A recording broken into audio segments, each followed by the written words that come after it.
The Unforgiving Punishment, My Wife's Betrayal and the Consequences. I never thought it would come to this. The day I married Emily, I truly believed she was my forever.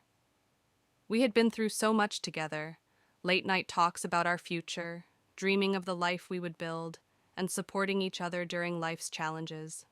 She was my rock, my best friend. When I said I do, I meant every word, for better or worse, through thick and thin. But I never imagined that the worse would involve her turning to other men behind my back.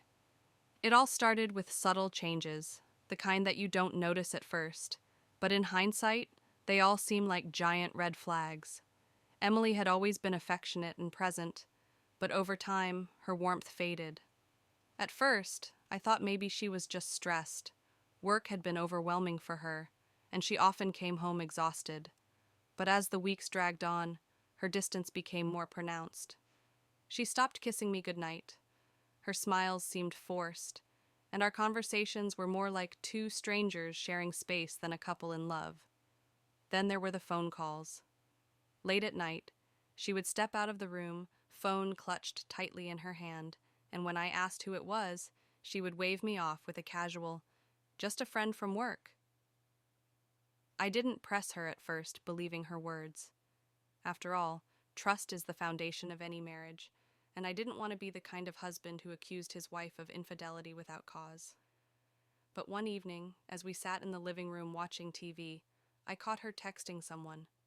Her face lit up in a way I hadn't seen in a long time, a smile that didn't seem meant for me. My heart sank. I couldn't shake the feeling that something was very, very wrong.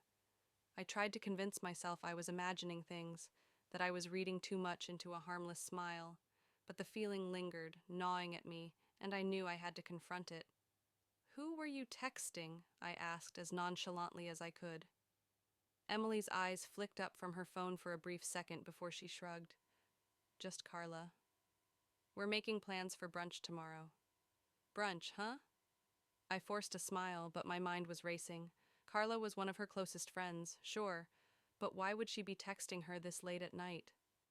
The unease settled into my chest like a heavy weight. I wanted to trust her, I really did. But doubt had already planted its seed, and I found myself watching her more closely over the next few days. That was when I noticed the other changes. She was dressing differently, wearing outfits I hadn't seen before, outfits she used to wear on date nights with me. She spent more time at the gym, obsessing over her appearance in a way she hadn't before. And then there were the nights out. At least twice a week, she would come home late, claiming to have been out with friends, her excuses vague and unconvincing. Each time, I tried to give her the benefit of the doubt, but the gnawing suspicion wouldn't leave me. Finally, I had to know. I needed to be sure. So I did something I never thought I would. I went through her phone.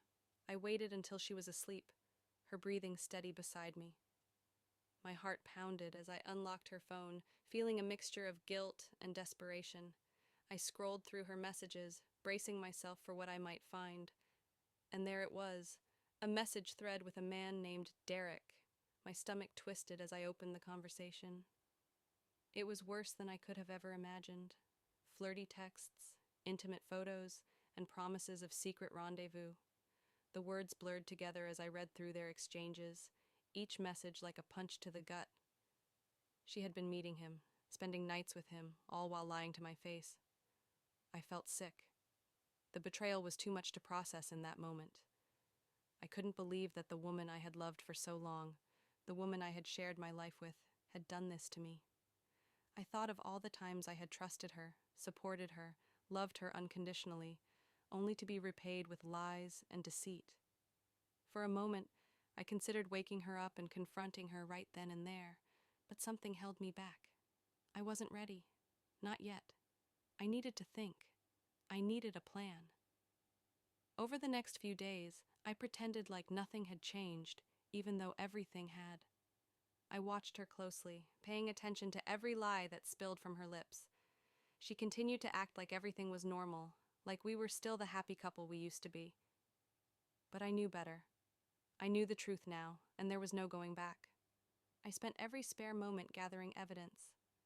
I copied all the messages, saved the photos, and tracked her movements through a GPS app I had secretly installed on her phone. Every time she left to meet a friend, I watched as she drove to Derek's apartment. Every time she kissed me goodbye, I knew she was going to be with him. The pain was unbearable, but I held it in, waiting for the right moment to unleash it all. After a week of this torture, I had enough. I couldn't live in this charade any longer.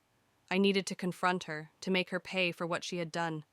But I wasn't going to do it in a way that would give her the upper hand. No. I was going to make sure she felt every ounce of pain she had caused me. I contacted a lawyer and began the process of filing for divorce. I moved our joint funds into a separate account, ensuring that she wouldn't be able to touch a single penny.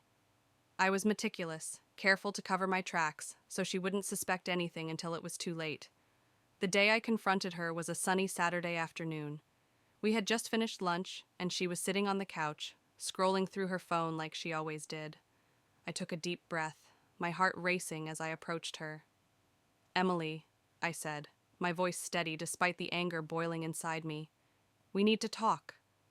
She looked up at me, confused. "What's going on?" Without saying a word, I handed her my phone.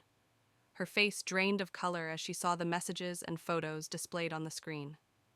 Her mouth opened and closed, but no words came out. The silence was deafening.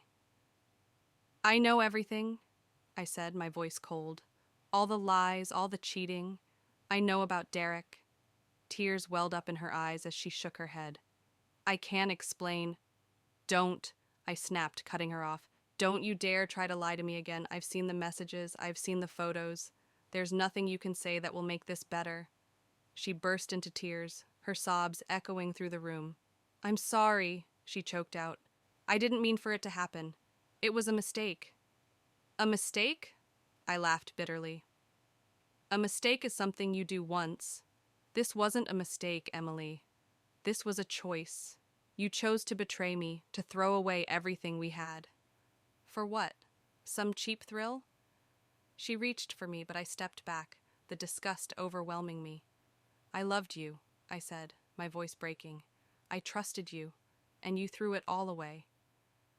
"I'll do anything," she begged. "Please, just give me another chance." I shook my head. There's no coming back from this." The days that followed were a whirlwind of chaos. I moved out of our house, leaving her behind with nothing but the clothes on her back. I exposed her affair to her family and friends, making sure everyone knew the truth about what she had done. The divorce papers were served the next week, and I watched as she fell apart, her world crumbling around her. I thought I would feel satisfied, that seeing her suffer would ease the pain she had caused me.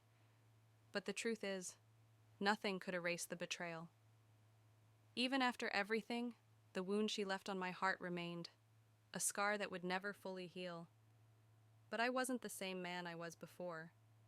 I had learned the hard way that trust can be shattered in an instant, and once it's broken, it's impossible to piece back together. Emily had made her choice, and now she would have to live with the consequences. As for me, I would move forward, stronger and wiser, determined never to let anyone hurt me like that again. When Michael discovers that his wife, Emily, has been secretly seeing other men, his world shatters. Once built on love and trust, their marriage crumbles under the weight of her betrayal.